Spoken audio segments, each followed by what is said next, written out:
வணக்கம். ஆகாஷ்வாணி புதுச்சேரி செய்தி சுருக்கம் வாசிப்பவர் சரவணகுமார். நாடு முழுவதும் அரசு மற்றும் தனியார் மருத்துவக் கல்லூரிகளில் MBBS, BDS உள்ளிட்ட படிப்புகளில் 2026-27 கல்வியாண்டில் சேர்வதற்காக நீட் தேர்வு மே மாதம் 3ஆம் தேதி பிற்பகல் 2 மணி முதல் மாலை 5 மணி வரை நடைபெறவுள்ளது என்று தேசிய தேர்வுகள் முகமை அறிவித்துள்ளது. மத்திய வெளியுறவுத்துறை அமைச்சர் டாக்டர் ஜெய்சங்கர் இன்று செயின்ட் கிட்ஸ் மற்றும் நெவிஸ் வெளியுறவு அமைச்சர் டாக்டர் டென்சில் எல் டக்லவுஸை சந்தித்தார்.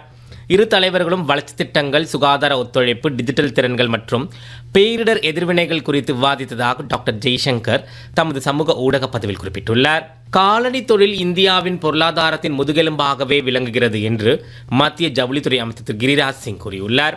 புதுடெல்லியில் நடைபெற்ற காலனி தொழில் பங்குதாரர்களுடன் கலந்துரையாடிய அவர் தொழில்நுட்ப ஜவுளிகள் போன்ற புதிய தொழில்நுட்ப வளர்ச்சியை அமைச்சர் சுட்டிக்காட்டினார். நாடு முழுவதும் பெட்ரோல், டீசல், LPG மற்றும் PNG விநியோகம் இயல்பாக உள்ளது என்று மத்திய அரசு தெரிவித்துள்ளது. மேற்காசியாவின் சமீபத்திய முன்னேற்றங்கள் குறித்து புதுடெல்லியில் இன்று நடைபெற்ற அமைச்சகங்களுக்கு இடையிலான சந்திப்பில் உரையாற்றிய பெட்ரோலியம் மற்றும் இயற்கை எரிவாயு அமைச்சகத்தின் இணை செயலாளர் சுஜாதா சர்மா, அனைத்து பெட்ரோல் நிலையங்களும் போதிய அளவு பெட்ரோல் மற்றும் டீசல் கிடைப்பதால் இயல்பாக இயங்குகின்றன என்றும் பற்றாக்குறை ஏதும் தெரிவிக்கப்படவில்லை என்றும் விளக்கம் அளித்தார். காரைக்காலில் சட்டமன்ற தேர்தல் ஏப்ரல் 9ஆம் தேதி நடைபெறுவதையொட்டி அனைவரும் வாக்களிக்க வேண்டும் என்று அம்மாவட்ட ஆட்சியரும் தேர்தல் அதிகாரியுமான திருமதி இஷிதா ராட்டி வலியுறுத்தியுள்ளார்.